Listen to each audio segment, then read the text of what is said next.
¿Cómo andas, Romina? ¿Todo bien? Todo bien, doctor, gracias.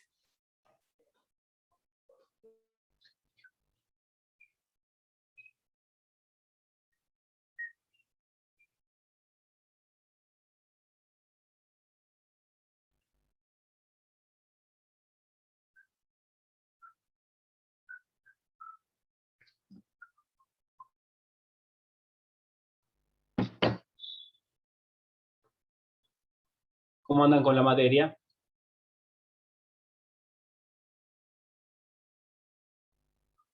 ¿La verdad o te mentimos? Miéntanme, que me hace bien. No viene. Tratando de llevarla al día, pero bueno, se complica. Muy bien. Tratando. Larga, ¿no? No Bastante. estaba tan errado. No estaba tan errado cuando le No, decía para que nada. para nada, ¿no? Para nada. Gracias, Mariano. Dale, metele. Yo acá cuando termino apago. Gracias, Carlos. Hasta Le luego. estoy hablando con el chico de Elia. Chau, mi viejo, chau. Así que sí, larga. Y encima arrancaron ya. Es decir, arrancaron con la parte de recursos ordinarios, que es más compleja que esta. Más compleja para estudiar, en realidad. Una vez que ya aprendés y entendés el sistema, no es complicado. Pero esta tiene muchos recaudos, pero tiene cierta uniformidad en cuanto a los plazos y demás. Un día largo, y estoy de las 5 arriba, de las 5 de la mañana. Vayan poniendo los presentes, como hizo Pizarro, así yo los copio y después los paso. Sí, doctora.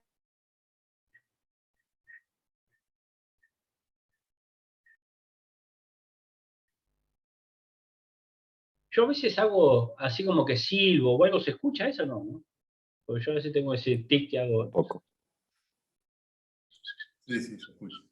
Y me olvido que tengo el micrófono acá. Bueno, vamos a arrancar. Arrancamos, si mal no recuerdo, diciendo que yo les iba a tomar un pequeño Pero si está muy cansado, lo dejamos para la otra semana, no hay problema, ¿eh? No, pero yo hago que los escucho de última, no hay problema. Che, ¿estudiaron inaplicabilidad? ¿Estudiaron? No, leyeron, aunque sea. Sí, como ¿Sí? leer, sí. Para Como probar. leer, sí. ¿Lo pero- entendieron? Bien. ¿Lo entendieron? Sí. Creo que sí. Sí. ¿Sí? Bueno. A mí se me complicó Pero no me hagas mucho preguntas. Martín. el tema del trámite. Martín Ortiz. ¿Cómo, Julieta? A mí se me complicó un toque con el trámite. Pero bueno, después Bien. Ahora lo vamos. y lo entendí, creo. Bien, Bueno, bien. el El trámite trámite. lo entendí, no era muy complejo. Bien, Martín. Decime, por favor, Martín, ¿qué entendés por casación positiva y casación negativa? Lo de casación positiva era cuando entraba a la Suprema Corte y anulaba el fallo y emitía otro. Y la casación negativa creo que era que admitía que estaba el recurso, pero se lo daba para que resuelva otra Hacía cámara. lugar al recurso. Hacía lugar, pero no lo Hacía resolvía. lugar al recurso. Claro, hace lugar al recurso, revoca el fallo de la instancia inferior, pero como no puede dictar uno porque falta el fallo por una cuestión de. Ese es el supuesto de nulidad. Lo reenvía para que se dicte una nueva sentencia de segunda instancia. Es decir, ¿cuáles serían los dos supuestos de casación positiva? No entendí por qué no puede dictar. Mirá, el tema es así. Casi siempre pongo a estornudar. Si vos decís que la sentencia de la Cámara, porque acá lo que está resolviendo la Corte es el fallo del inferior de, que es la Cámara, o el Tribunal de Instancia Única, ¿no, Martín? Sí. Sí. Si la Corte dice ese fallo es nulo, porque no cumple con las exigencias de toda sentencia definitiva de segunda instancia que establece el 168 y el 171, ¿existe fallo de Cámara? Y no porque no cumple un requisito, le falta. Porque es nulo. Por eso la Corte lo que hace es remitirlo para que se dicte un fallo conforme al 168 y 171, el cual puede ser nuevamente objeto del recurso extraordinario, por ejemplo, por un supuesto de inaplicabilidad de ley, ¿no? Por eso es, Martín. Van a ver que hay muy pocos antecedentes. Yo recuerdo uno nada más, en donde por aplicación del principio de economía procesal, la Corte en ese supuesto revocó, decretó la nulidad y dictó la resolución, pero para que no se alarguen los tiempos. Pero es uno o dos casos que yo he conocido en la historia de la Corte. En principio es revoca, remite para que se dicte nuevo fallo. Así tendría sentencia de primera instancia, de segunda instancia, y así podés tener una sentencia de Corte. Doctor, le hago una consulta. En este Sí. caso, ¿vuelve a la misma sala de donde había salido, digamos, esa resolución nula o No, tribunal? a la otra sala para que dicte la resolución. Vive A al otra. mismo organismo, a otra, claro, vuelve al mismo organismo jurisdiccional, porque la Cámara, por ejemplo, de Mar del Plata es una, pero hay tres salas. Claro, no, me refiero a si vuelve a la misma sala o al mismo tribunal en el caso de que sea instancia Se única. dicta resolución en la otra Ah, ok. sala. Los jueces de la otra sala. Bien, Martín. A ver. Nazaret, decime cuáles son los recursos extraordinarios en provincia que contempla la Constitución provincial. De inaplicabilidad de ley o doctrina legal, el recurso extraordinario de nulidad o el recurso extraordinario de inconstitucionalidad. Bien. Y el de queja por denegación. Y el de queja por denegación de recursos extraordinarios. Bien.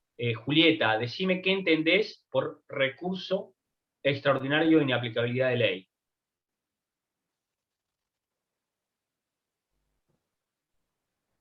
Ese que está regulado en la Constitución, en el artículo 161, o sea, es aquel que por vía de impugnación se cuestiona una situación de derecho y no de hecho.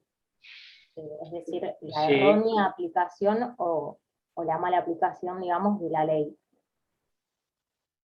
Bien, hay una errónea aplicación. Sí, lo que se cuestiona generalmente es eso. ¿Solamente de la ley? No, de la interpretación. Está bien, pero pero digo, la interpretación. Está bien. ¿Solamente la ley o también puede ser decretos, resoluciones? Sí, también. También. ¿Y únicamente la errónea aplicación de la ley o también de otra cosa? ¿Cómo se llama el recurso ese? De la doctrina. ¿Recurso de la doctrina? ¿Qué tipo de doctrina?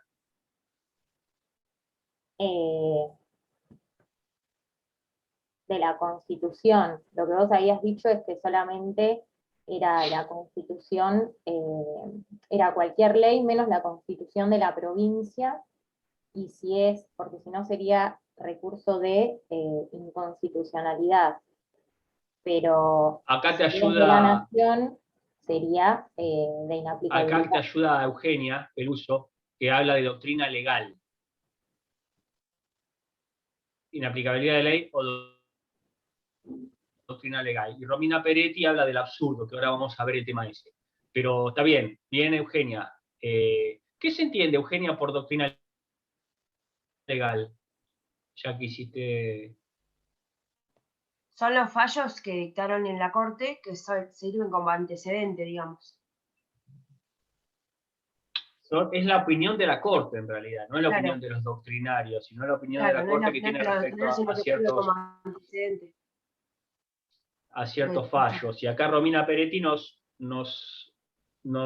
aporta el tema del absurdo de la valoración de la prueba, que era una creación pretoriana, es decir, que surgía de los propios fallos de corte, que no se puede mantener incólume ante esos absurdos en la valoración de la prueba, y que lo habíamos visto como uno de los supuestos en el cual, si ustedes que querían cuestionar eso, deberían utilizar el recurso extraordinario de inaplicabilidad de ley. Claudia Galvani. Sí. Sí, decime, Claudia, cuáles son los requisitos comunes de los recursos extraordinarios. Decime 3. Bueno, uno sería el órgano que emitió el fallo recurrido, que tiene que ser la Cámara, en el caso del fuero civil y comercial, de familia o penal o contencioso, o si no, en el caso de los tribunales de instancia única laborales, las resoluciones que ellos dicten, porque ahí no tenemos Cámara, digamos. Bien. Otro requisito... No te metas en lo penal, porque lo penal tenés una Cámara de Casación también en la provincia, así que no te metas en lo penal. Quédate con... Sí, el órgano... como dijiste vos, civil, comercial, familia, claro, laboral y contencioso administrativo. Lo laboral serían las resoluciones de los tribunales de trabajo, porque ahí no tendríamos Cámara. Bien. Y, bueno, ese es uno de los requisitos. El segundo. El segundo, que sería contra una sentencia definitiva, que eso incluye no solo la tradicional sentencia definitiva, sino todas las resoluciones que den por terminado un litigio. Por ejemplo, cuando el juez... Correcto, y uno más. A una excepción de previo y especial pronunciamiento y da por terminado el litigio, eso también sería definitivo. Otro requisito, el plazo de 10 días desde que se notifica esa resolución de sentencia definitiva. Bien, ¿cómo son los días? ¿Cómo se cuentan?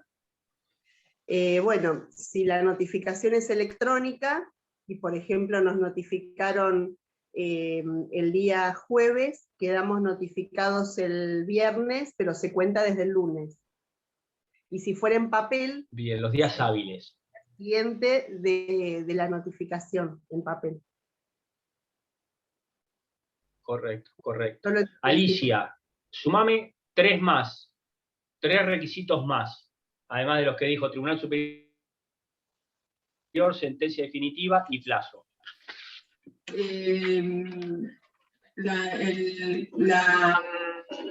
¿Cómo es?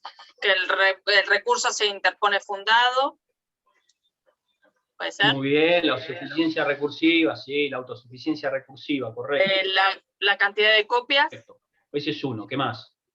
Muy bien, presentación de copias, exacto. La cantidad de la constitución del domicilio en La Plata.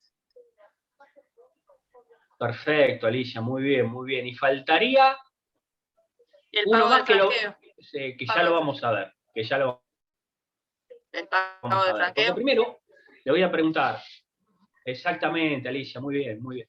Primero le voy a preguntar a nuestro amigo Gonzalo Soler, si me habilita ahí el micrófono. Sí, ¿qué pasa? ¿Cómo? Epa, no digo.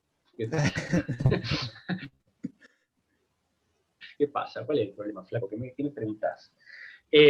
Si yo te digo, Gonzalo, que me describas más o menos el trámite, que había un problemita ahí con algunos compañeros que se les complicaba, ¿cómo es el trámite de la interposición? Es decir, ¿a qué órgano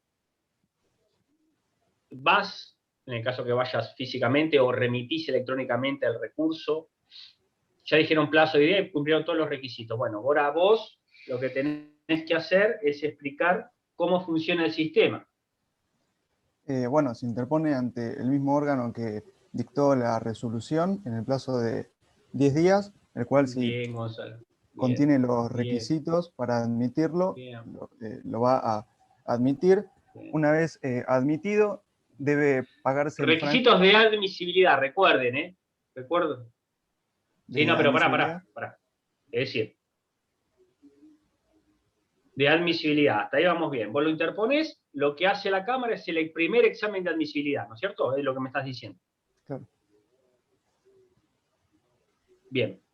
Si lo declara admisible, ¿qué es lo que tenés que hacer ahí? ¿Que venías bien? Dentro de los 5 días debería pagar el franqueo, y si no lo pago, lo va a declarar desierto. Y en el caso de inaplicabilidad de ley... casi ningún... Sí, de de todos, el franqueo es en todos. Claro, sí. Y en el de inaplicabilidad de ley debería pagar el depósito previo que... Tranquilo. Ah, No te estoy preguntando eso, te estoy preguntando el trámite, eso va a ser motivo de otra pregunta para otro compañero. Bien, ese es el primer supuesto. Lo declara admisible, paga el franqueo, ¿qué pasa con la causa? la Si causa, con el del recurso se le da traslado a la otra parte o qué es lo que hace la Cámara. no, dentro de los, creo que 5 días de haber pagado el franqueo, se debe elevar al tribunal superior, lo manda La Plata. Que es, muy bien, que es la Corte, correcto. Y si vos estás tramitando un expediente en el Departamento Judicial de La Plata, ¿pagás franqueo? No, porque se encuentra en el mismo Bien, lugar. El bien. franqueo es para, digamos, Bien, para llevarlo. perfecto. Bien, perfecto. Bien, Gonzalo. Pasemos a Facundo. A ver, Facundo. Buenas, ¿cómo anda? ¿Cómo te va? ¿Todo bien? Bien, bien. Me alegro. Recibió la Corte este expediente. ¿Qué es lo que hace? Y el expediente entra por mesa de entrada y el secretario dice que va a dar cuenta y se va a dictar una providencia de autos. Se va a hacer vendría a ser el segundo examen de admisibilidad. Sí, acordate lo que yo dije, que hay algunos que entienden que el examen de admisibilidad es ahí, Sí, por ejemplo, se hace Carlos después. Turina, y otros que entienden que puede ser más adelante. Que lo hace el juez, claro, correcto. Sí, y el plan de... Correcto, el tribunal al momento de emitir el... También creo que decía que se podía dar... Bueno, hace la providencia de autos. Ah, sí. Y después creo que dentro de los 10 días... La providencia de autos. ¿Eso qué pasa? ¿Cómo? Claro, de esa providencia de autos, ¿cómo sabe la parte que tiene que presentar algo? ¿Cómo se entera que pasa algo? ¿Por qué? ¿Qué pasa con esa providencia de autos? Se la tiene que notificar. Correcto. ¿A dónde se la notifica? Se la notifica al domicilio que constituyó en La Plata. Y si no constituyó ese domicilio... Supuestamente, ahora sabemos... Se lo notifica por Ministerio de Ley si no constituyó domicilio. En La Plata. Exactamente. Y sabemos que ahora con la notificación electrónica pareciera que carece de sentido eso, pero en principio hay que constituir. Bien, correcto. ¿Y qué pasa una vez que es notificado, Facundo? ¿Qué pueden hacer las partes? Las partes dentro de los 10 días pueden presentar un memorial. Bien, perfecto. ¿Los dos? ¿Las dos Sí, los partes dos. o uno solo? No, los dos. Bien. Uno para Entonces, mejorarlo y el otro para... es la oportunidad proceso, el otro para contestar el recurso que hasta ahora no pudo contestar. Claro. Y Bien, fundamentar que perfecto. estuvo bien, A bien ver, la sentencia Rosela. que se dictó en Cámara. Bien, Facundo. Bien. A ver, Rosela, decime ahora la otra vertiente. ¿Qué ocurre cuando la Cámara declara inadmisible el recurso extraordinario? ¿Qué es lo que tiene que hacer la Cámara si lo declara inadmisible? ¿No tiene que volver a remitirlo al órgano donde se presentó el recurso? ¿Y si es la Cámara donde se presentó? Sí, pero el recurso se presenta en el tribunal de donde, digamos, se hizo lugar a la resolución y se remite a la Cámara. A la Corte, digo. ¿Y dónde fue eso? Y por eso, acá vos interponés el recurso. Recién vimos todo el caminito que hace cuando hasta la Corte. Cámara lo declara admisible y llega a Corte. La pregunta que yo te estoy haciendo a vos es, ¿qué ocurre si la Cámara, cuando vos interponés el recurso, lo declara inadmisible? ¿Qué es lo que ocurre? ¿Qué es lo que puede pasar? ¿Qué puede hacer la parte?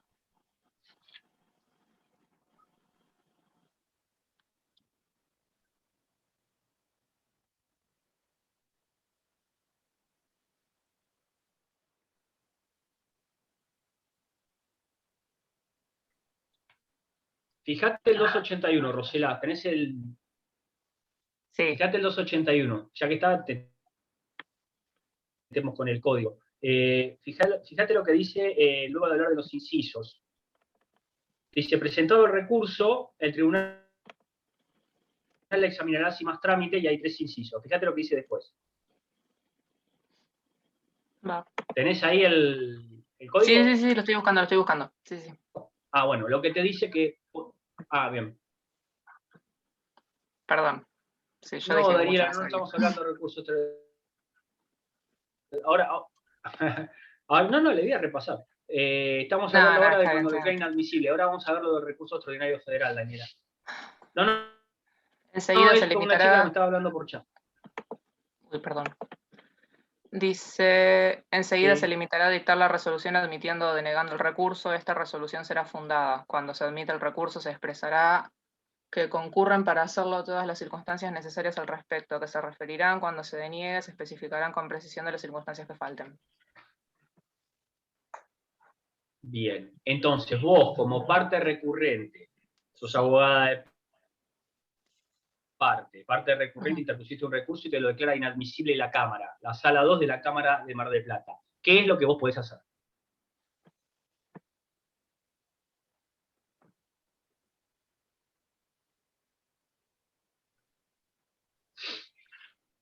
A ver, Iván, Interponer si un le das una recurso mano. extraordinario. Presentar un recurso de queja por denegación del recurso. Claro, interponés una queja. Es decir, acá Iván dice, a vos te declara inadmisible en el tribunal que dictó la resolución, te declara inadmisible el recurso, por ejemplo, en la Cámara de Mar del Plata, Sala 2, vas con el recurso, lo presentás, te lo declara inadmisible, ¿qué camino te queda? Iván te está diciendo, andate en queja. Bien. ¿Qué significa eso, Iván? ¿Dónde tenés que ir a interponer la queja? ¿Dónde la interponés?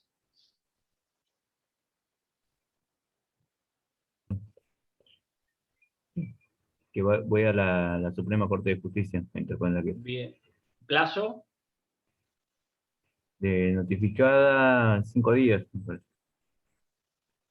Bien, perfecto. De notificado la inadmisibilidad.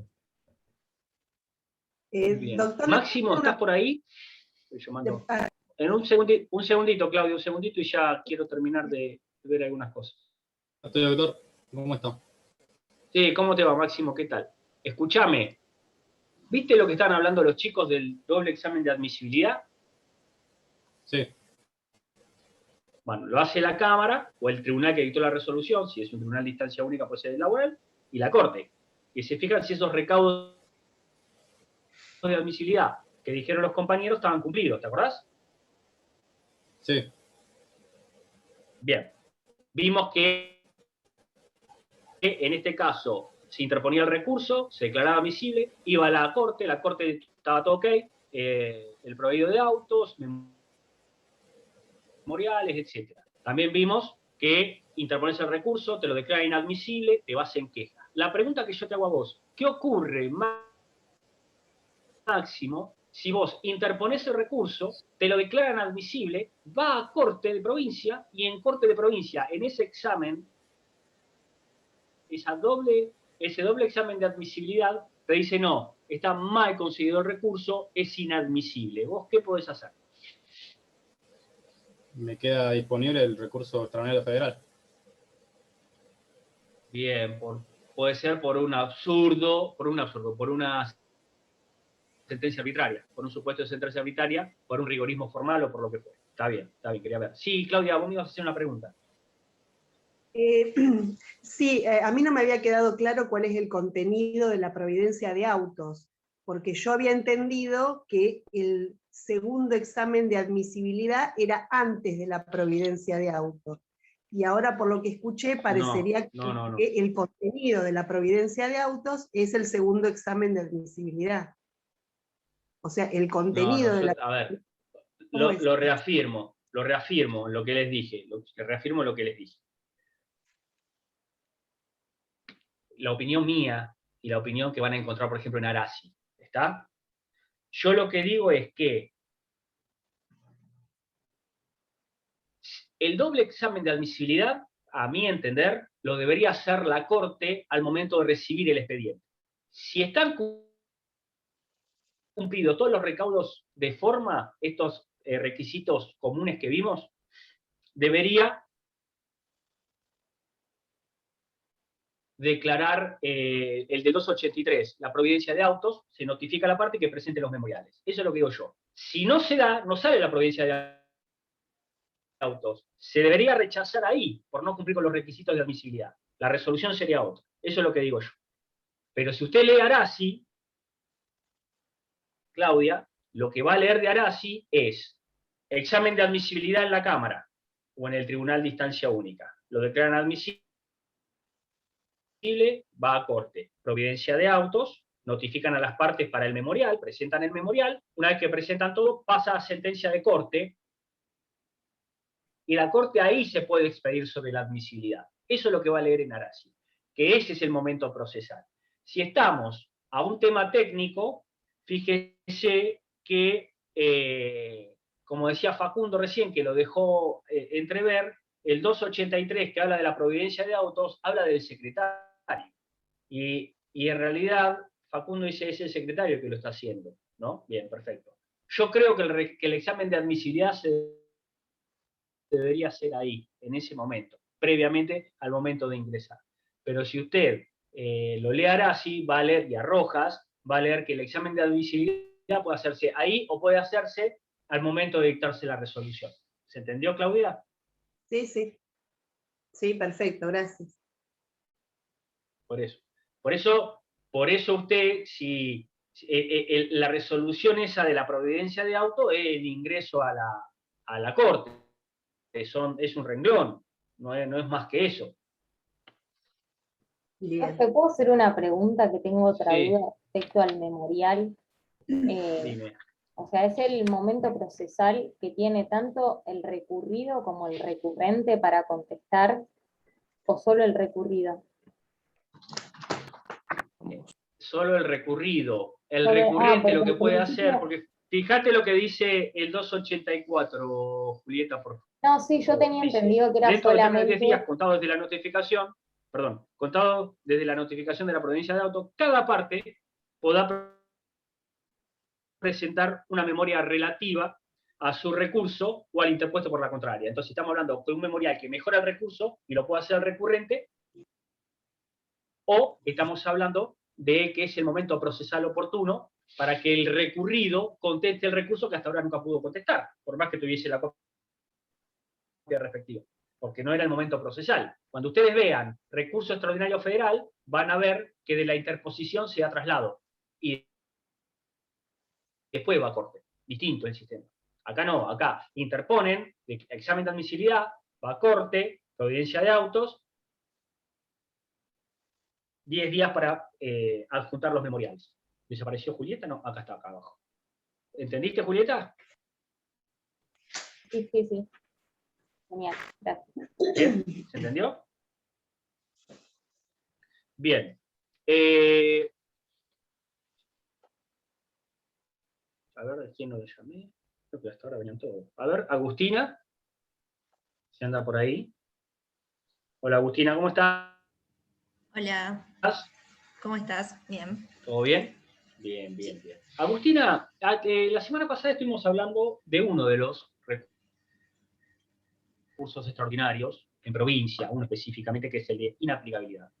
¿Este recurso tiene recaudos o requisitos específicos del recurso? Sí, tiene dos Bien. requisitos además de los 7 comunes. Monto del agravio y depósito Bien, previo. ¿cuáles son esos requisitos? ya Bien, lo- ¿cuánto es el monto del agravio? No me acuerdo, pero no era del valor del litigio, sino era del Agravio. valor de... Claro. No me acuerdo cuánto era. El monto del agravio. El monto del agravio. ¿Alguno que lo ayude? 500 IUs. 500 IUs, exactamente. Para arriba. El 10% Ah. de los 500 de UD, y no Exactamente, menor a 500 inferior a 100. Habías dicho que... No, eso es depósito No previo. tenía monto. Si no tenía monto. No confundan, no confundan. Una cosa es el valor del agravio, que es un recaudo específico, que ese agravio debe ser mayor a 500 IUs, y otra cosa es el depósito previo, la plata que yo tengo que depositar previamente para que se trate el recurso, que le da seriedad al recurso. Son dos cosas diferentes, porque hay recursos cuyo no hay un valor pecuniario del agravio, pero procede el recurso de inaplicabilidad. Y entonces no se cumple el requisito del agravio, monto mínimo del agravio, pero sí del depósito previo. ¿Se acuerdan que lo vimos eso? Sí. Bien, perfecto. Entonces, 500 IUs, perfecto. ¿Cuál es el otro, Lara, Antonino, cuál es el otro requisito que dijimos recién, el depósito previo? ¿Cómo funciona esto del depósito previo? A ver, Lara. si puedes habilitar. Sí, Lara. No, sí, Lara, tenía la Lara. cámara prendida, pero se trabó esto y está el botón trabado y no la puedo prender. Era el depósito previo, es lo que habían dicho entre 100 y 500 IUs, y en clase se había dicho si no tenía el valor del agravio, y si no tenía el valor del agravio, porque podía ser que el juicio no sea, no me sale la palabra, que no haya un agravio en específico, que sea sobre una cuestión que no tenga monto. En ese caso tendría que ser superior a IUs. Que no tenga apreciación pecuniaria. Claro, que no tenga apreciación pecuniaria, en ese caso sería mayor a 100 IUs, que sería la base. No, no es mayor, no. 100 IUs.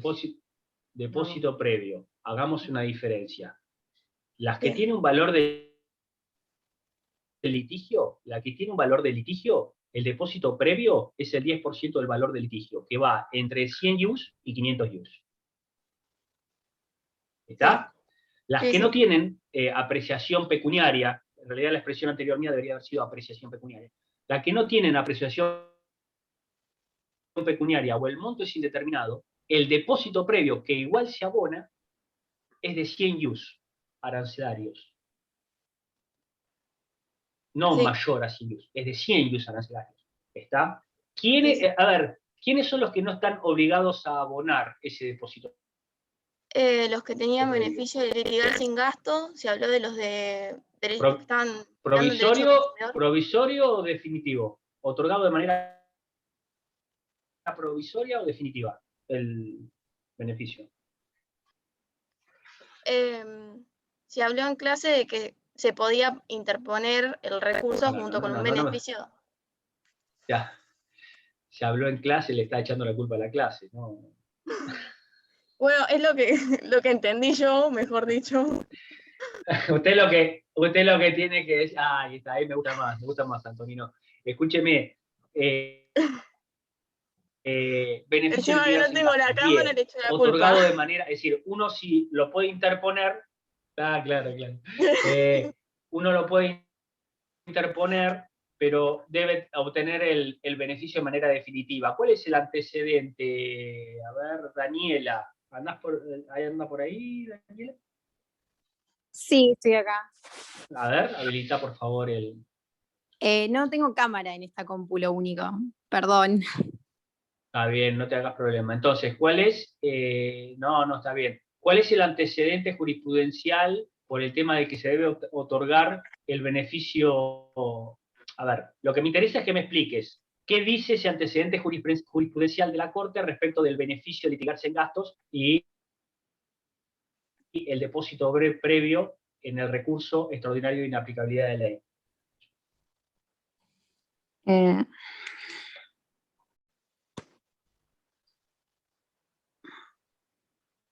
¿Perroni es el fallo? Crosoli. No recuerdo. Puede ser también que... Bien. ¿Alguno que recuerde? A ver, Tomás, ¿andás por ahí? ¿No era que establecía un plazo de 3 meses para que el beneficio... Sí, exactamente, Julieta, exactamente, Julieta, exactamente. No es así, Romina, No es que tenés que pagar, es lo que dice Julieta. Ustedes cabe la posibilidad de que si al momento de interponer el recurso tienen un beneficio, aunque sea otorgado de manera manera provisoria, con el fallo o el antecedente Crosoli, la Corte dice 3 meses a fin de obtener de manera definitiva el otorgamiento del beneficio de litigar sin gastos para no hacer frente al pago del depósito previo. ¿Y quiénes más podrían ser los que no tienen la obligación de pagar el depósito previo? A ver, Ministerio Tomás, que Público. recién te había llamado a vos. No sé si estás. Ministerio Público, bien. No está Tomás. Un consumidor, dice Romina, correcto, Romina, correcto. Y lo que somos todos nosotros, Un que trabajador. tenemos que salir a Tenga ganar el unos beneficio de mangos, gratuidad. un trabajador. Sí, un trabajador, correcto, muy bien. ¿Y qué ocurre? Che, ¿Tomás se fue? ¿Está o no está? No, no está. Y a ver, estas se las dejo así hay alguien que se llama H. Tal, a ver, Lisandro Cubillas o Verónica Fabián. Cualquiera de los dos que habilite ahí la...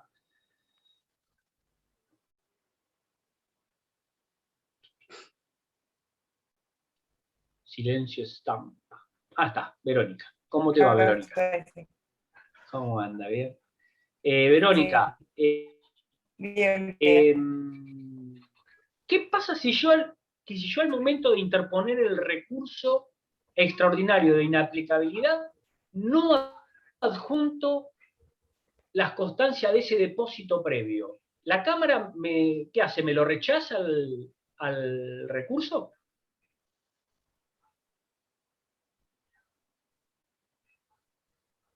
Tampoco tengo el beneficio, ni tengo... No, lo ni va a soy intimar previamente para que consumidor. presente la constancia del depósito. Bien, hay un previamente donde se intima, está bien. Yo tendría que haber pagado 200 IUs y pagué 150 IUs arancelarios. Bien, también me intima.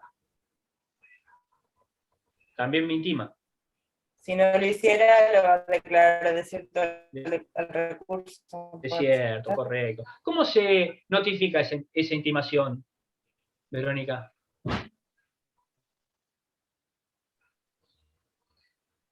Sí.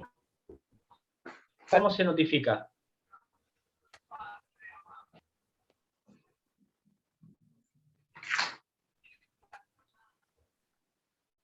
Por cédula. Vamos a hacerlo sencillo, así no los molesto. Por cédula. ¿Está? Bien, listo. Se terminó el repaso de hoy. Sí, sí, correcto, está bien, por cédula. Por cédula, por cédula. Se terminó el repaso de hoy. Así más o menos saben que son las preguntas que nosotros hacemos respecto de los exámenes. No, ya está, con esto es suficiente. Tenemos un tema menos ahora, ¿no? Para estudiar. ¿Eh? Un tema menos ahora, ¿no? Sí, vos decís que esta no va.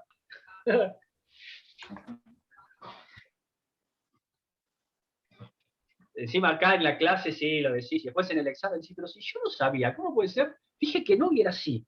¿Viste qué te pasa a veces que sí? Bien. Acá del punto 2 nos queda un par de cositas.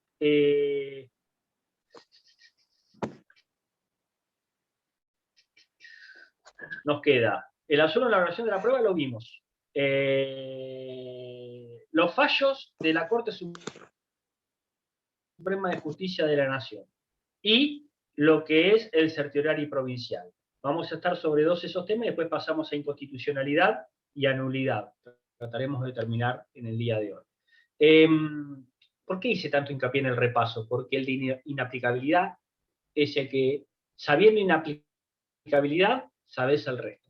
Es como embargo. Ustedes saben embargo y saben el resto de las medidas cautelares porque embargo es el que tiene mayor desarrollo. Bueno, acá el de inaplicabilidad es el que tiene mayor desarrollo. ¿Qué es esto de la doctrina legal de la Corte? La doctrina legal de la Corte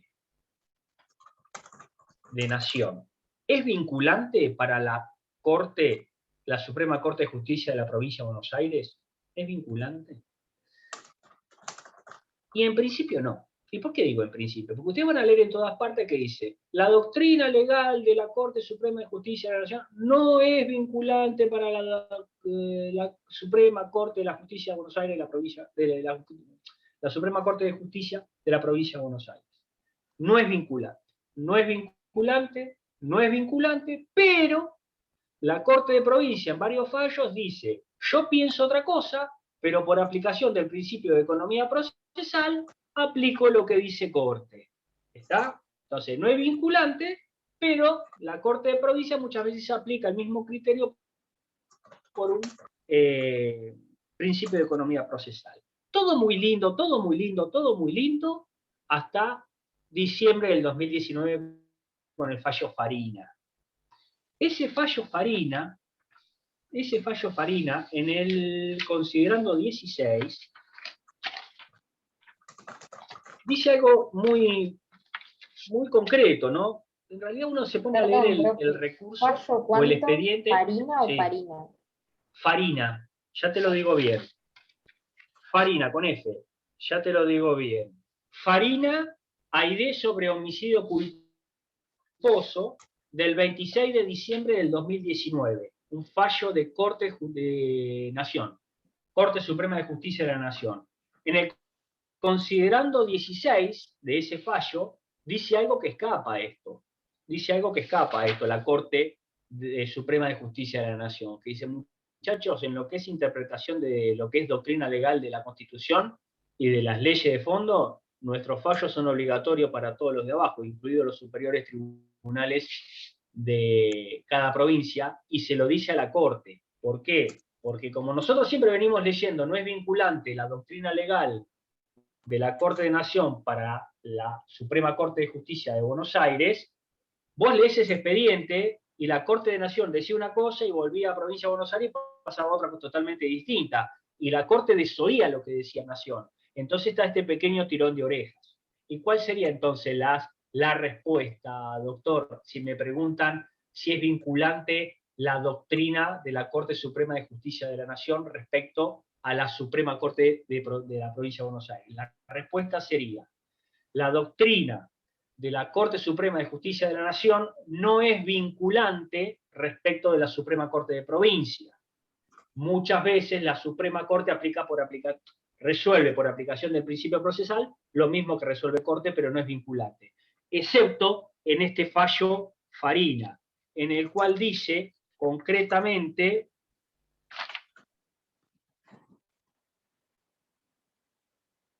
en efecto, en el diseño constitucional argentino, la Corte Suprema, tribunal último resorte para todos los asuntos contenciosos en que se ha dado jurisdicción. Sus decisiones son finales. Ningún tribunal las puede revocar. Representa en la esfera de sus atribuciones la soberanía nacional y es tan independiente en su ejercicio como el Congreso en su potestad de legislar y como el Ejecutivo en el desempeño de sus funciones. En ese contexto se colige necesariamente que es inherente a la función constitucional propia de este tribunal que, cuando ejerce la jurisdicción que la Constitución y las leyes le confieren, imponga a todos los tribunales nacionales y provinciales la obligación de respetar y acatar la doctrina constitucional plasmada en sus decisiones. Se ha señalado que las autoridades de una provincia, entre las que se encuentran los jueces locales, no puede trabar o turbar en forma alguna la acción de los jueces que forman parte del Poder Judicial de la Nación. Es decir, no le dan bolilla a lo que decía Corte. Entonces se suscita esto, que si ustedes leen el fallo, yo les recomiendo que lo lean. Es interesante. Farina ID, sobre homicidio culposo del 26 de 12 del 2019, le tira la oreja. Nación a provincia, le tira la oreja. Loco, guarda que acá yo soy el máximo tribunal, guarda. Dice, la obligación de respetar y acatar la doctrina constitucional plasmada en sus decisiones. Entonces, se entendió cuál debería ser la respuesta, ¿no? Es decir, en principio no es vinculante, muchas veces provincia aplica por principio de economía procesal lo que dice Nación, guarda lo que dice Farina. Que Farina, cuando dice doctrina constitucional, pareciera indicar que la Corte le está diciendo a los demás, es vinculante lo que yo digo, porque la titular de la Constitución Nacional soy yo, la protectora, la guardiana. ¿Está? ¿Se entendió?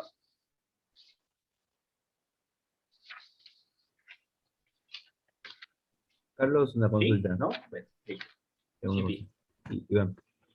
En este caso, entonces, cuando hace doctrina legal la Suprema Corte, que va a acompañar lo que dicta la Corte, ¿es para evitar que se haga un recurso federal, en realidad?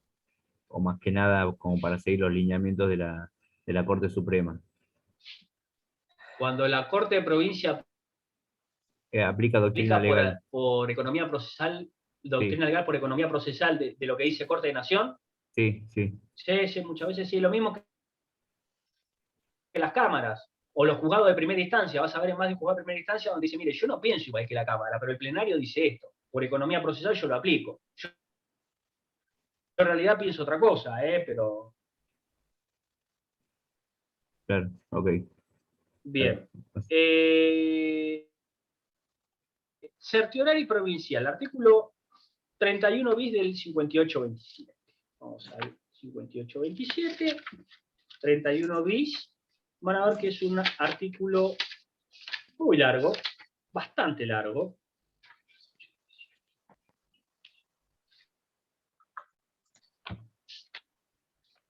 Artículo 31 bis.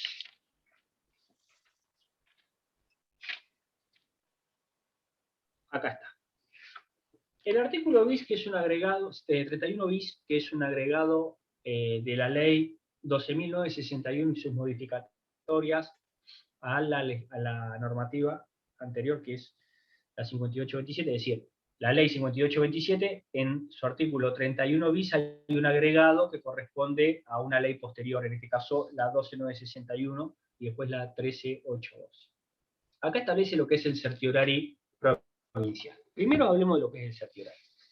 ¿Se acuerdan ustedes? ¿Leyeron algo en Constitucional, en elementos sobre el certiorari en Nación?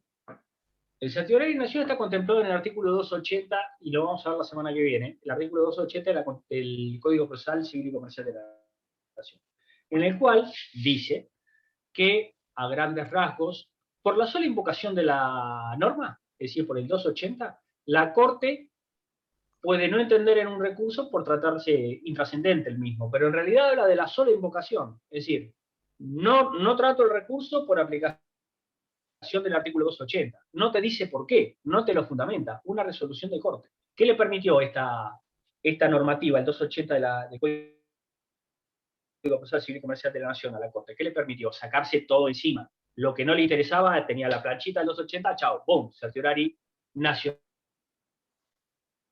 Bien, ¿qué pasa en provincia? En provincia no existía el certiorari, hasta que la ley 12.961, modificada por la 13.812, le agrega el bis al artículo 31 de la 5827 e incorpora el certiorari provincial, que es lo mismo. ¿Qué significa? Que la Corte no te trate un recurso invocando solamente la norma, pero a diferencia del de Nación, que no te dice ni siquiera por qué mínimamente, en el de provincia mínimamente te tienen que decir por qué no.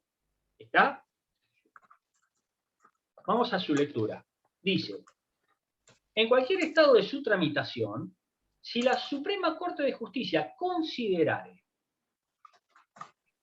que los recursos extraordinarios de nulidad, inconstitucionalidad o inaplicabilidad de ley o doctrina legal no reúnen los requisitos esenciales, que han sido insuficientemente fundados, que plantean agravios desestimados por el mismo tribunal en otros casos análogos, o que la cuestión que someten a su conocimiento es insustancial o carece de trascendencia, podrá rechazarlos con la sola invocación de la presente norma, y acá está la diferencia con Nación, y la referencia a cualquiera de las circunstancias precedentemente expuestas. ¿Qué circunstancias son? No reúnen los requisitos esenciales, han sido insuficientemente fundados, planteos de estos agravios han sido desestimados por la Corte en casos análogos, la cuestión es insustancial o carece de trascendencia. Esos 4 supuestos es de rechazo. Yo te invoco el 31 bis, pero además te digo por qué, aunque sea mínimamente. En Nación es de rechazo, te invoco el 280 y no te enteras por qué. Este es el certiorario provincial, artículo 31 bis de la 5827. Continúa diciendo que en el caso de la queja, está en la normativa, Claudia. Bien, perfecto, está bien. No reúnen los requisitos esenciales, los agravios están insuficientemente fundados, esos mismos agravios han sido rechazados en casos análogos, o es insustancial o no trascendente, o carece de trascendencia el caso. Esos son los 4. Dice el segundo párrafo, en el caso de queja o recurso de hecho, por denegación de cualquiera de los referidos recursos extraordinarios, la Suprema Corte de Justicia podrá rechazarlo de acuerdo a esto mismo, es decir, no solamente en los supuestos de recursos extraordinarios, sino en el supuesto de la queja también. Invoca la norma y te dice por qué. El tercer párrafo dice, la Suprema Corte de Justicia podrá hacer lugar a los recursos extraordinarios de nulidad, de inconstitucionalidad o de inaplicabilidad de ley o doctrina legal cuando hubiese estimado otros recursos en casos sustancialmente análogos. En tal supuesto se considera suficiente fundamento la referencia a los precedentes aplicados y la cita del precedente de texto, legal. Te está diciendo, ya resolví esto, la Corte te dice, ya resolví esto de la misma manera en aquel expediente.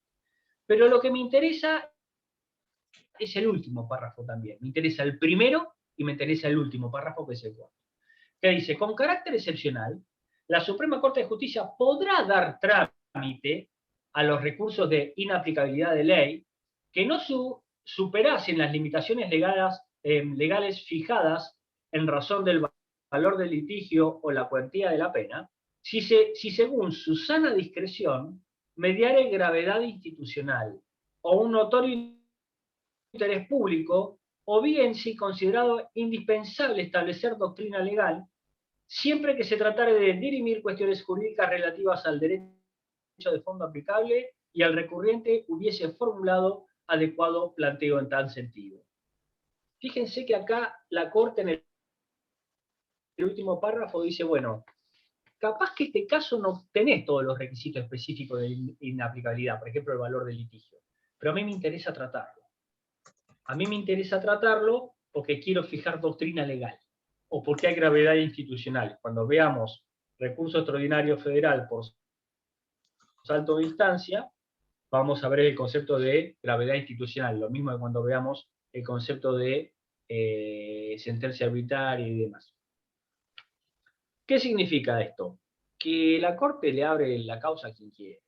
Se está diciendo, mira, si no se cumplen estos 4 requisitos, yo te invoco la norma, te digo por qué, te lo rechazo, chau. Cuando hago así, el sellito que antes había, tuc, chau, te fuiste.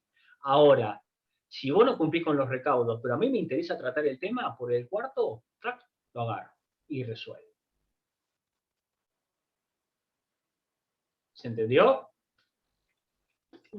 Bien. Finalizado el punto 2, que es el que tiene mayor desarrollo, vamos a arrancar ahora por el punto 4, después voy al 3, pero primero voy a arrancar por el 4, que es el de nulidad. Cuando ustedes lean recurso extraordinario de nulidad, tienen que pensar en que la sentencia del tribunal no cumple con las formas exigidas por la Constitución. Es decir,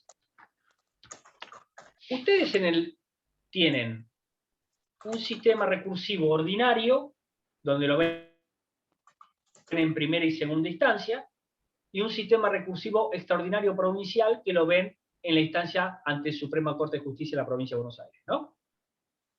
Ese sistema casatorio de revisión de las sentencias que tiene la Corte se divide en 3. Cuando lo que se busca es analizar la aplicación de la ley o la doctrina legal, o la valoración de la prueba, es a través de inaplicabilidad. Cuando lo que se busca es ver que la sentencia cumple con los requisitos exigidos por la Constitución, artículos 168 y 171, es nulidad. Cuando lo que busca la Corte es que la Constitución de la Provincia de Buenos Aires esté por encima de todos y que ninguna normativa inferior la afecte, es el de inconstitucionalidad. ¿Está? Nosotros vimos el primero, vamos a pasar al segundo. ¿Cuáles son estos recaudos que exige la Constitución para las sentencias de los tribunales de última instancia, en este caso las cámaras o los tribunales de instancia? Y los requisitos, los recaudos se ven en el 168 y en el 171.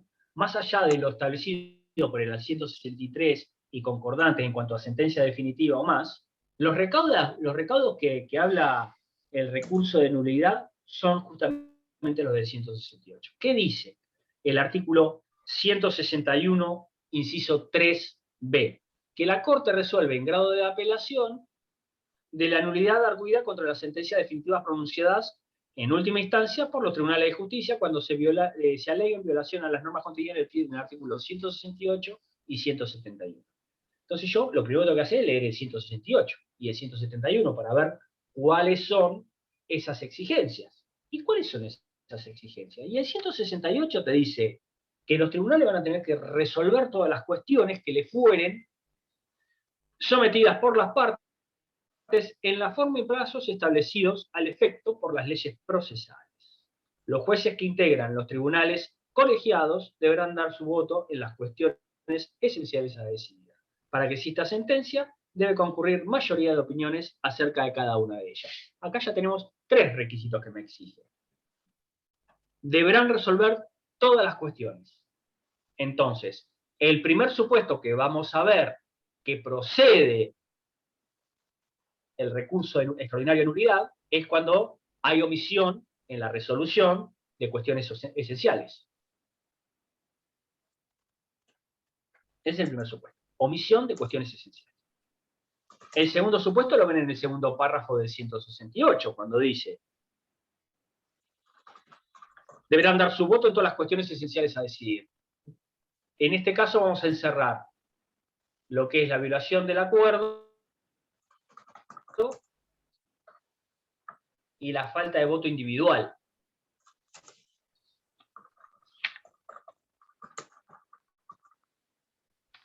Es decir, falta de acuerdo y falta de voto individual. Primer caso, omisión de cuestiones esenciales. Segundo caso, falta de acuerdo y de voto individual. El tercer caso lo vamos a ver en la última parte del 168, cuando dice: para que exista sentencia, debe concurrir la mayoría de opiniones. Entonces, omisión de cuestiones esenciales, falta de acuerdo y de voto individual, falta de la mayoría necesaria. Y el último se ve en el 171. Y tiene que ver con la fundamentación de la sentencia. Fíjense que el 171 de la Constitución de la Provincia de Buenos Aires dice que las sentencias que pronuncian los jueces y tribunales letrados serán fundadas en el texto expreso de la ley, y a falta de este, en los principios jurídicos de la legislación vigente en la materia respectiva, y en defecto de estos, en los principios generales del derecho, teniendo en consideración las circunstancias del caso. Y el cuarto, entonces, requisito es ausencia de fundamentación normativa. Estos son los requisitos esenciales que debe tener toda sentencia. Que me traten todos los temas esenciales, que estén las deliberaciones que establece la ley y los votos individuales, que estén las mayorías, si son 3, que sea 2 contra 1, o que resuelva uno que, si son 2 como en una sala, y hay diferencia de voto, que resuelva el presidente de la Cámara, y que además haya ausencia normativa, no error en la normativa aplicable por el juez. Porque si yo digo, el juez me resolvió teniendo en cuenta esta ley en lugar de esta, es una errónea aplicación del derecho. Entonces el recurso debería ser el de inaplicabilidad, que vimos recién. Acá hay ausencia de fundamentación normativa, ausencia. Es decir, si ustedes ven cada uno de estos 4 requisitos, es porque no están, se omiten. Por eso hablan de nulidad. Después, si el juez piensa otra cosa, es inaplicabilidad. No hay drama. O inconstitucionalidad si hubiera una normativa provincial, de la Constitución provincial. Pero si no está esto que tiene que estar, es nulidad. ¿Se entendió?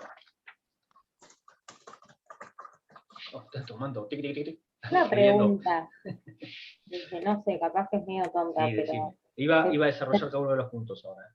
¿se puede interponer 2 recursos extraordinarios? Sí, el tema es así. Porque, por ejemplo, si no se... La o sea, autonomía de los recursos, perdón, la autonomía de los recursos hace que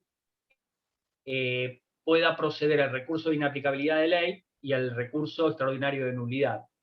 ¿Está? Porque tal vez de todas las esencias, se omitieron parcialmente algunas de las cuestiones esenciales, pero las que se resolvieron se aplicó erróneamente la ley. Entonces procederían los 2 recursos. Claro, por eso. La autonomía de recurso hace referencia, la autonomía del recurso hace referencia que tengas que interponer los 2 recursos. Ahora, ¿cómo lo interpones? Según el doctor Constantino, se interponen los 2 recursos en 2 escritos diferentes. Vos vas y presentás los recursos en 2 escritos diferentes. Según Arasi, pueden estar en una misma pieza recursiva, pero debidamente separados y los 2 fundados de manera autónoma. ¿Entendés, Julieta? Sí, sí. Y otra pregunta, ¿sí o sí se tienen que omitir estas 4? No, una de ellas. ¿Una sola? Bien. Ya con una sola procede. Una sola es suficiente. Claro, Bien. ya con una sola es suficiente. No se tiene que dar las 4 sí o sí, ya con una es suficiente.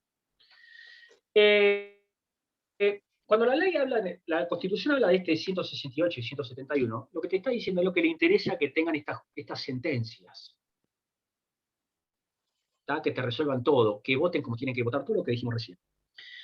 Lo que es un recurso casatorio porque se han quebrado los aspectos o las reglas formales de la sentencia. ¿Se entendió? Se han cobrado hay un quebrantamiento de estas reglas establecidas en el 168 y el 171, que hace referencia a las formas que deben tener las sentencias definitivas. Insisto, no estamos hablando del 163, fíjense que es muy específico lo que está diciendo. Lo que le permite a la Corte este recurso es controlar que las sentencias que están siendo impugnadas cumplan con la normativa del 168 y 171. Entonces, recuerden, cuando se hablaba de la errónea aplicación, inaplicabilidad. Cuando se habla de las formas exigidas por la Constitución, nulidad. Dijimos, son 4. El primero de ellos es omisión de cuestiones esenciales. ¿Qué son estas cuestiones esenciales? ¿Qué se entiende por cuestiones esenciales? La doctrina se había dividido en 2. Por un lado, hablaban que las cuestiones esenciales eran las que emergían de la demanda y de la oposición, es decir, de la pretensión y de la oposición, de la demanda y de la contestación. Pero hay otra que me parece que es la más acertada, que va un poquito más allá. Y concretamente dice, se entiende por cuestión esencial, del 168, aquellas que resultan necesarias para la correcta solución del conflicto.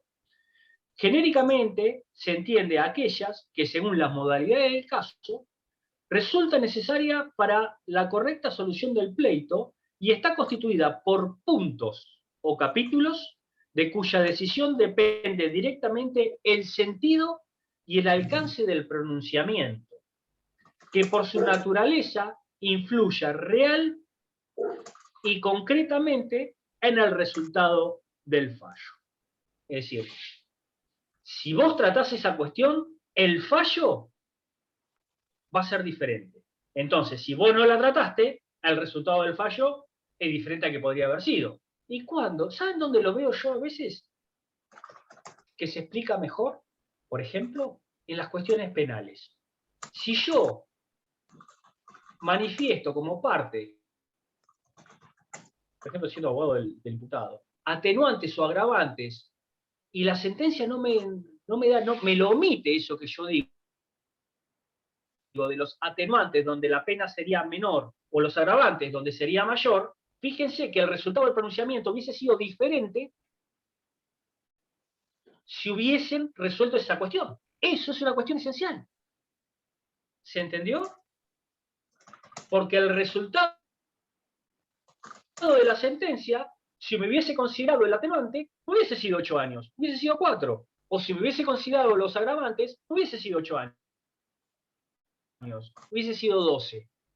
Eso es tal vez el ejemplo donde mejor lo puedo llegar a vislumbrar yo, porque hay algunos supuestos de los acuerdos de familia, supuestos de que hace referencia a la cuestión esencial cuando se declara desierto el recurso, no se lo declara desierto, cuando se rechaza un recurso, pero de manera abstracta. Pero me parece que el sentido de la cuestión esencial es que este resultado, que es la parte dispositiva de la resolución, no sería igual si hubiese tratado esta cuestión.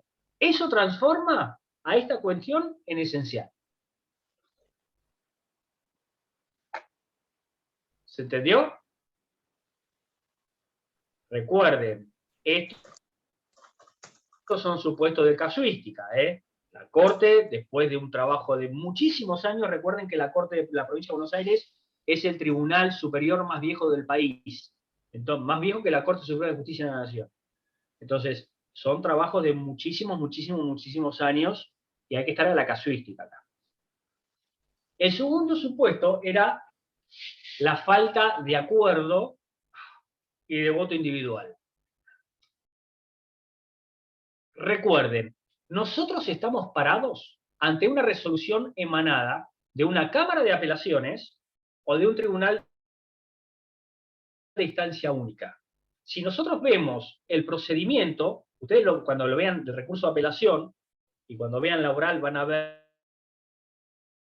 el procedimiento, hay dos etapas importantes. Una es la deliberación, el acuerdo, donde nos ponemos de acuerdo a ver qué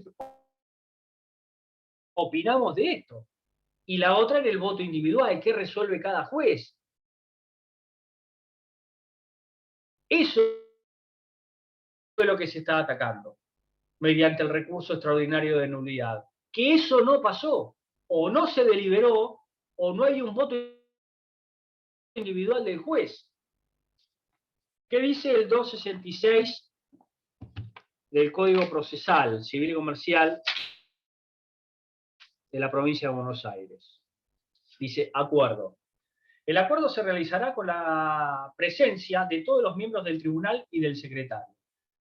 La votación se hará en el orden en que los jueces hubiesen sido sorteados. Cada miembro fundará su voto o adherirá al del otro. La sentencia se dictará por mayoría y en ella se examinarán las cuestiones de hecho y de derecho sometidas a la decisión del juez de primera instancia que hubiera sido materia de agravio. Esto es lo que estoy diciendo que no pasó. Que no hubo deliberación, que no hubo un acuerdo y que no hubo voto individual. Y si yo me voy a la ley 11.653, que es de procedimiento laboral, van a ver que también hay un veredicto previo y una sentencia donde también hay una deliberación y hay un voto individual. Eso es lo que nos está haciendo. Esto es lo que dice el recurso. Ahora bien, ustedes han leído más de una vez, cuando leen fallos para alguna materia, que van a ver que hay fallos de los cuales está el magistrado preopinante, es decir, el sorteado, el que arranca con el voto, y los otros dos, en el caso laboral, o en la Cámara acá de Mar del Plata, como son dos jueces por sala y un presidente que desempata, dice, sí, estoy de acuerdo con lo que dice el colega preopinante y adhiero. ¿Eso es inexistencia de voto individual? No, porque el 266 me lo está pidiendo, me lo está diciendo, me lo está admitiendo, por ende, hay uno que desarrolla el voto y el otro, si está de acuerdo, puede adherir. Eso no es inexistencia de voto individual, sino una adhesión. También lo que podría hacer es desarrollar en su punto de vista y resolver al respecto. ¿Se entendió? El otro supuesto es ausencia de la mayoría. ¿Qué mayoría? Si es un tribunal, son 2 contra 1 o 3 que los 3 estamos de acuerdo o 2 contra 1. Si es en la sala, que los 2 estén de acuerdo, o en el caso de que cada cual opine algo diferente, venga un tercero, en este caso el presidente de la Cámara, y resuelva al respecto. Esa mayoría. Y la ausencia de fundamentación, es lo que les decía hoy, es que el juez me tiene que decir cuál es la normativa en la cual basa su resolución. Si yo considero que la normativa donde él basa su resolución es la errónea, inaplicabilidad de ley. Pero acá está la ausencia de la normativa esa. Porque el 171 te está diciendo, te dice, fundadas en el texto expreso de la ley, y a falta de este, principio jurídico de la legislación vigente en la materia, y en defecto de esto, principios generales del derecho, teniendo en cuenta las circunstancias del caso. La ley, no hay una ley que rija principios generales de la materia, no lo hay, principios generales del derecho. Bueno, nada de esto indica, es la ausencia de esto. Por eso es nulo. Pues estamos hablando de un supuesto de nulidad. Estamos diciendo que la sentencia no es que el juez se equivocó, que piensa diferente. Estamos diciendo que no hizo lo que tenía que hacer mínimamente. ¿Qué es esto? ¿Por qué la ausencia del acuerdo, de la deliberación o de ese voto individual desarrollado es importante? Porque es ahí donde el juez me tiene que decir qué fue lo que pensó para resolver como resolvió.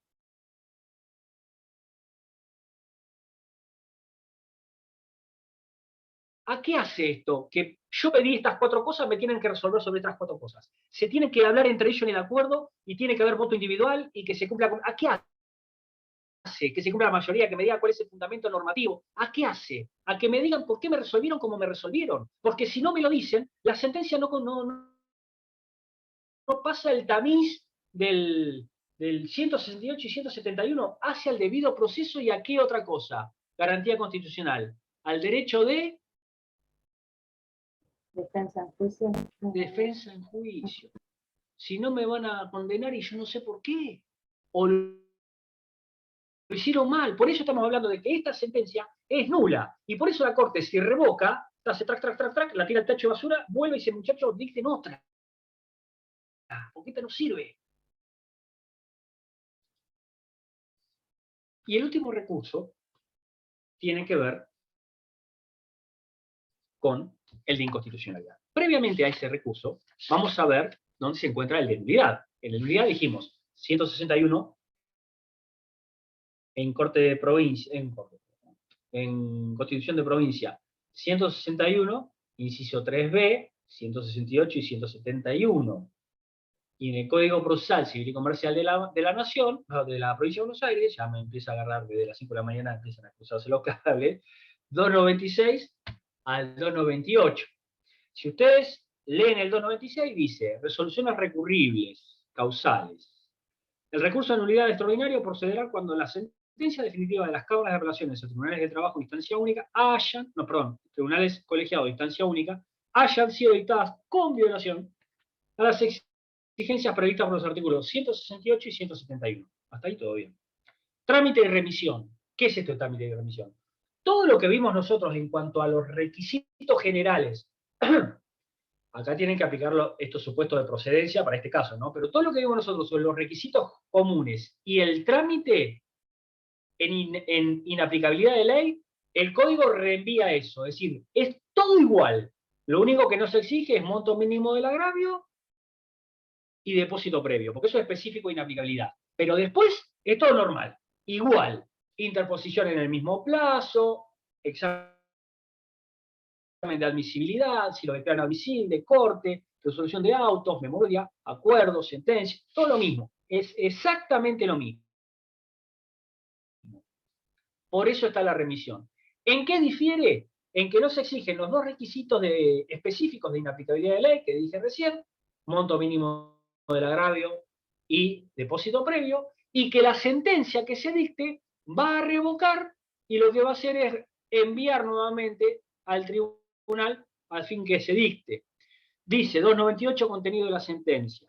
Cuando la Suprema Corte lo acogiera, se declarará nula la sentencia recurrida y se remitirá la causa a otro tribunal para que decida nuevamente. En este caso, a la Cámara e irá a otra sala. En este supuesto se aplicará a cada juez del tribunal una multa idéntica a la que establece el 45 porque no hizo lo que tenía que hacer, ¿no? Yo no he visto ninguna, pero bueno. Cuando la Corte estimare que no ha existido infracción a las precitadas disposiciones de la Constitución, así lo declarará. ¿Qué disposiciones? 168 y 171. Así lo declarará desestimando la impugnación y condenando al recurrente las cosas causadas. ¿Está? ¿Se entendió, nulidad? O sea que la casación que se aplica en el recurso de nulidad es negativa y en el de inaplicabilidad positiva. Es positiva. Siempre el de inaplicabilidad es positivo, o sea, nunca se va a remitir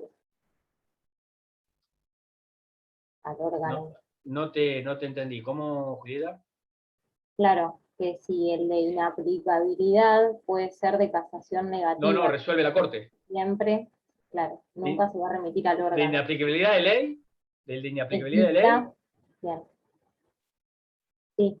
Lo que hace la Corte es, si la resolución impugnada aplicó erróneamente el derecho a la doctrina legal, la revoca y dicta resolución. Bien, bien. Porque vos ya tenés una sentencia que cumple con el 168 y el 171 del órgano inferior. Entonces tenés una sentencia de primera instancia, de segunda instancia y de la baja corte. La otra, como no cumple con el 168 o el 171, no tuviste una sentencia de Cámara. O de un tribunal de instancia única. Por eso la Corte lo que hace es enviar, muchachos, cumplan con este recaudo. ¿Entendés? ¿Sí o no, Julieta? Sí, pensé que tenía el micrófono activado. Ah, bien.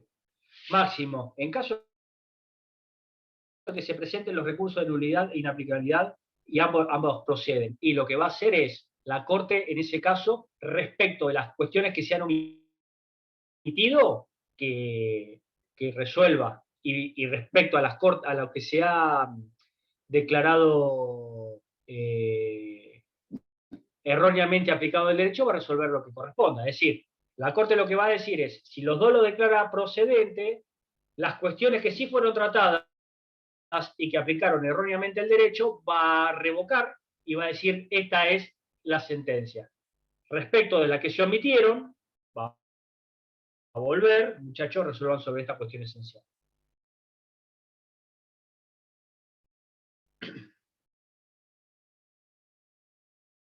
Ustedes verán que la mayoría de los casos son de inaplicabilidad de ley. Pero, insisto, todo esto es casuística. Bien, último de los recursos, el de inconstitucionalidad. El de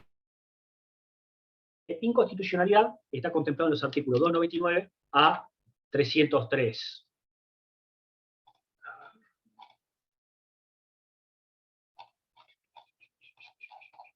Un segundito, que estoy viendo acá. Bien. Al 303. ¿Qué es este de inconstitucionalidad?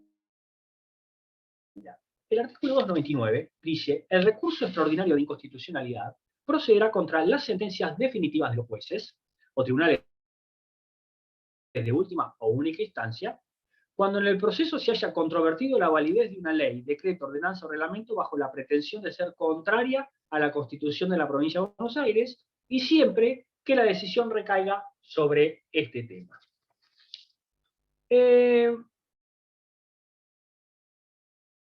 ¿Para qué está estipulado este recurso? Nosotros dijimos que había tres. El sistema casatorio de corte apunta a tres. Aplicarme bien la ley y la doctrina legal, que la sentencia cumpla con los recaudos y que se respete la Constitución Nacional, la Constitución de la Provincia de Buenos Aires. Esos son los tres estamentos que completan el sistema casatorio de corte. Corte lo que hace es, no es analizar, es controlar, revisar de que las sentencias cumplan o con la ley o con las formas y que no me afecten a la Constitución de la provincia, porque la Constitución de la provincia, muchachos, está por encima de todos. Este último recurso, el de inconstitucionalidad, justamente se afecta a alguna norma constitucional ¿de qué? De la provincia de Buenos Aires. Porque si lo que se está afectando es la validez de una normativa constitucional, de la Constitución de la Nación, el recurso que procede es el de inaplicabilidad de ley, no el de inconstitucionalidad.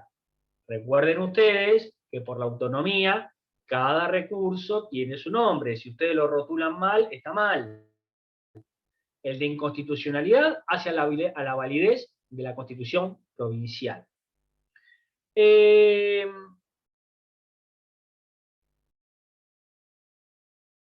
Lo que se analiza acá es la constitucionalidad. ¿De qué?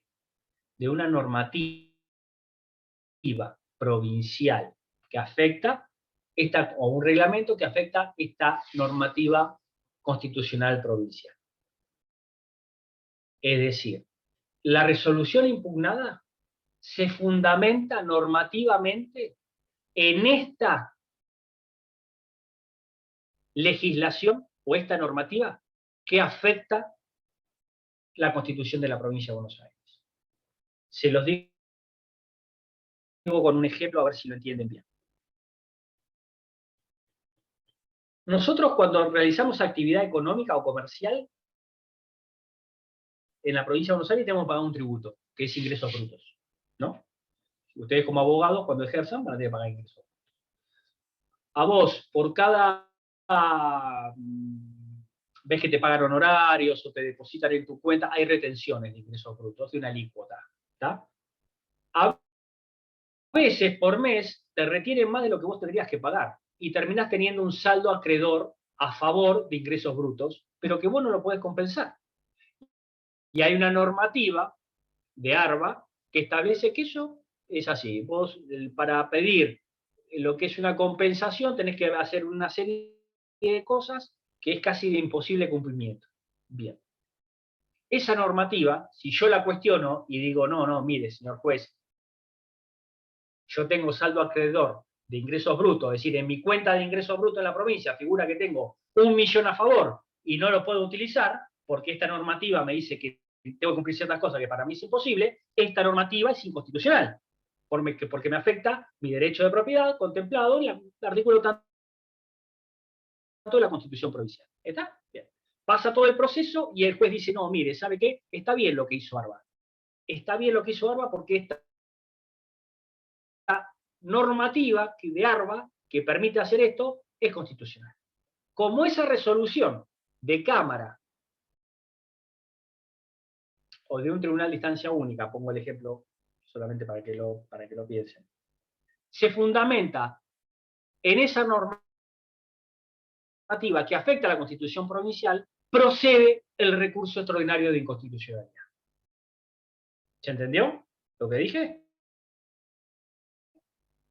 Lo que nosotros estamos hablando acá es de la constitucionalidad. En algún momento se discute lo que es la constitucionalidad o inconstitucionalidad de una normativa. Fíjense lo siguiente, si ustedes leen el programa, en el punto 3, van a ver que dice recurso de inconstitucionalidad. Y abajo dice proceso de inconstitucionalidad en la provincia de Buenos Aires.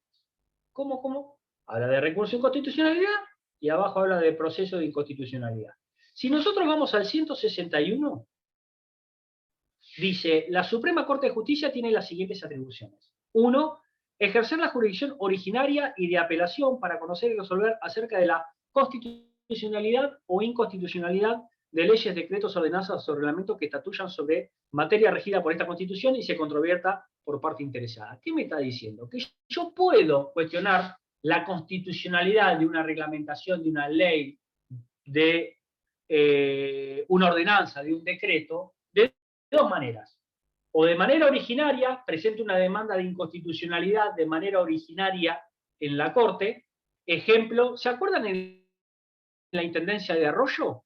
Cuando le dejaron de pagar a los docentes unos rubros, que hubo una acción de inconstitucionalidad, como un conflicto muy grande por un tema de competencia entre el Ejecutivo, el Consejo Deliberante, que se hablaba de la constitucionalidad de eso, si se podía hacer, ¿no? Eso fue una acción de inconstitucionalidad. Pero también dice el 161, ejerce la jurisdicción originaria y de apelación. ¿Y cuál es esa de apelación? El recurso extraordinario de inconstitucionalidad. Es decir, o yo arranco y ataco la constitucionalidad de una normativa ante la Corte de manera originaria, o lo que hago es cuestionar la constitucionalidad, tal vez en una acción de amparo, tal vez en una acción de lo que fuere, de una normativa que afecta a las normas constitucionales de la provincia, y si a mí el tribunal de última instancia, ordinario, te hace Cámara o Tribunal de Instancia Única, basa su resolución plasmando la constitucionalidad de esta normativa, yo puedo acceder a Corte a través del recurso de inconstitucionalidad. Porque lo que nosotros estamos hablando es que esa sentencia trata sobre la validez constitucional o inconstitucional de estos decretos, ordenanzas, reglamentos. Pero, ¿le puedo hacer una pregunta? ¿Se entendió? Pero en las dos formas se llama recurso extraordinario de inconstitucionalidad. No. O sea, si me presento originariamente o si me presento No, para... ¿qué dije yo? ¿Qué dije yo? No, ¿qué dije yo, Claudia? ¿Qué dice el programa en su punto 3?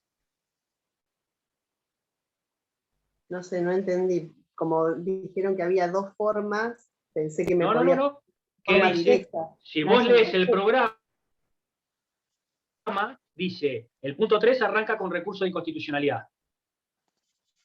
Lo desarrolla y después dice proceso de inconstitucionalidad. ¿Qué es ese proceso de inconstitucionalidad? Es el del 683. Si usted lee el 683 y siguientes, hablan de la acción de inconstitucionalidad que tramita en Corte. Esa es la jurisdicción originaria. Ahora, yo la constitucionalidad también la puedo cuestionar en un proceso y recurrir a Corte por ese tema también.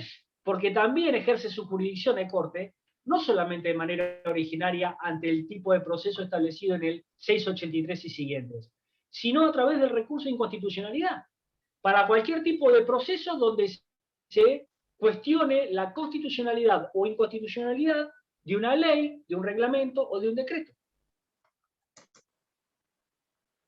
Bien, está ¿Se bien. entendió? Sí, pero la palabra, digamos, ¿Sí? recursos, la palabra recurso solamente se usa cuando voy por... Recurso es para esto. Recurso es para esto.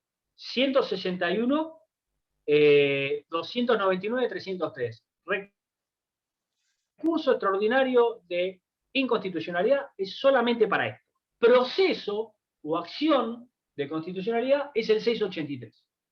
Perfecto, sí, ahora sí, gracias. ¿El resto lo entendió?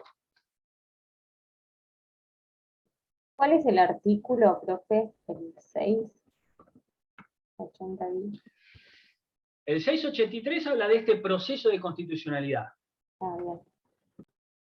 que es la acción de inconstitucionalidad en la Corte. Que vos vas originariamente, presentás una demanda porque Mar del Plata sacó una ordenanza que afecta un derecho tuyo reconocido o una garantía tuya reconocida en la Constitución de la Provincia de Buenos Aires. ¿Está? ¡Pum! Pasa allá.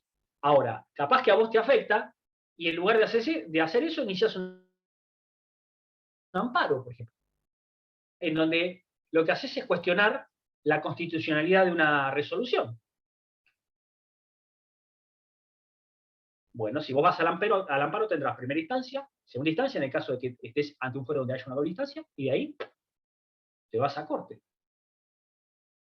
Y si estás cuestionando el tema de la validez constitucional de esta reglamentación, irás a traer un recurso extraordinario de inconstitucionalidad. Recuerda que el recurso extraordinario de inconstitucionalidad es mantener la supremacía de la Constitución provincial por sobre todo, en todo lo que es el derecho local, ¿no? Estoy hablando de la provincia de Buenos Aires. En la pirámide de la provincia de Buenos Aires, quien está arriba, en principio, es la Constitución de la provincia de Buenos Aires. ¿Se entiende?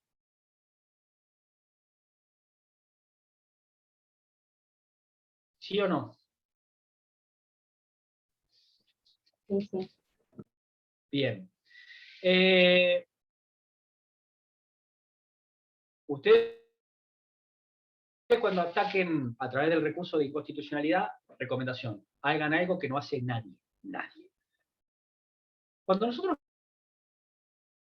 digamos recurso extraordinario federal, vamos a ver que uno de los requisitos formales es la oportuna invocación del recurso extraordinario federal. Por eso ustedes van a leer en muchas demandas y contestación de demanda la reserva del caso federal. Mal dicho, no se dice reserva del caso federal, se dice planteo de la cuestión federal.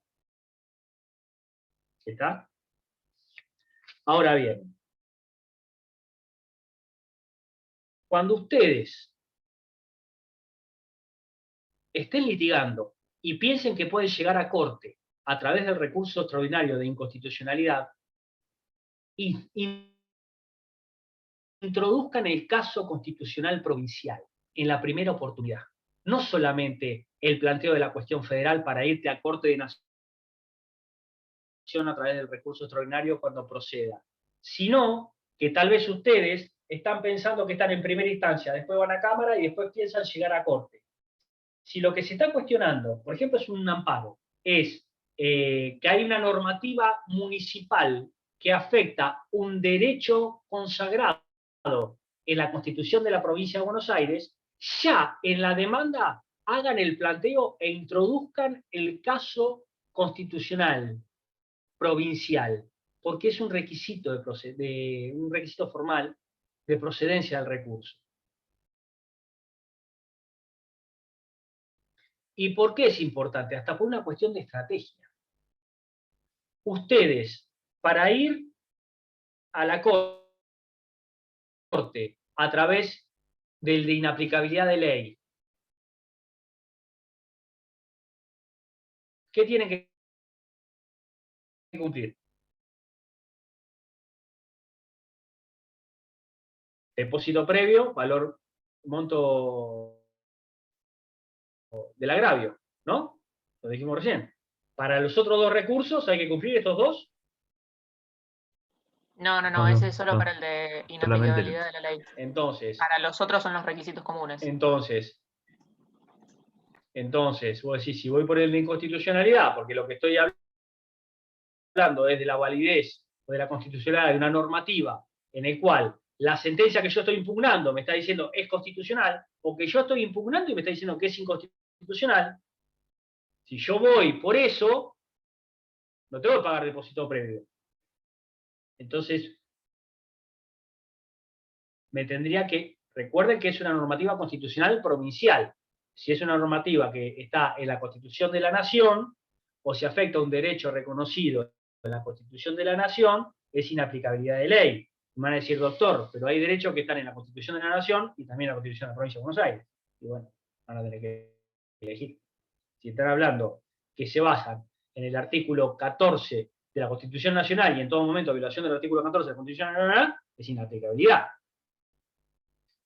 Si ustedes están hablando de su símil provincial, será provincial. Eso van a diagramar ustedes la estrategia. Lo que yo les digo es que si ustedes piensan ir a Corte Provincial por este tipo de recurso, introduzcan el caso provincial. En cuanto a plazo, forma y fundamentación, remite lo mismo que dijimos anteriormente, la remisión continua al recurso de inaplicabilidad de ley en cuanto es el procedimiento, el trámite y demás. El 301 habla del examen previo que dice el juez o el tribunal, sin sustanciación alguna, examinará las siguientes circunstancias. Si el caso se encuentra comprendido el de 99, si se ha interpuesto en término, enseguida procederá como lo establece el apartado 2 del 281, bla, bla, bla, trámite de remisión, lo que le decía recién, contenido de la sentencia. 303. En su decisión, la Suprema Corte declarará si la disposición impugnada es o no contraria a la Constitución de la provincia. En el segundo caso, es decir, si es contraria, desestimará, si es o no contraria, perdón. Si es o no contraria. En el segundo caso, cuando no es contraria, va a desestimar el recurso, condenando al recurrente en costas. Si es contraria, va a ser lugar al recurso y al que lo va a condenar es al perdidoso en costas. ¿Está? Bueno, hemos concluido los 3 recursos. Yo pensé que íbamos a llegar a queja, no estaba tan seguro, no le erré. La clase que viene arrancamos por queja, por denegación del recurso extraordinario provincial y vamos a continuar con recurso extraordinario federal. Nos quedan 2 clases. Los primeros minutos de la clase que viene voy a tomar nulidad e inconstitucionalidad. Cualquier pregunta que tengan, me la hacen al mail y es la acción de inconstitucionalidad. Sí, es la acción de inconstitucionalidad, Nazaret, exactamente. Me la hacen al mail y listo. Que tengan buen fin de semana. Espero que hayan disfrutado de esta tan entretenida clase sobre recursos extraordinarios. Ya se termina, Gracias. un par de semanas más se termina y arrancan otra vez con el examen. Ahí los quiero ver. Chao. Les va a ir bien, que no aflojen. Les va a ir bien. Hasta luego. Chao. Muchas gracias.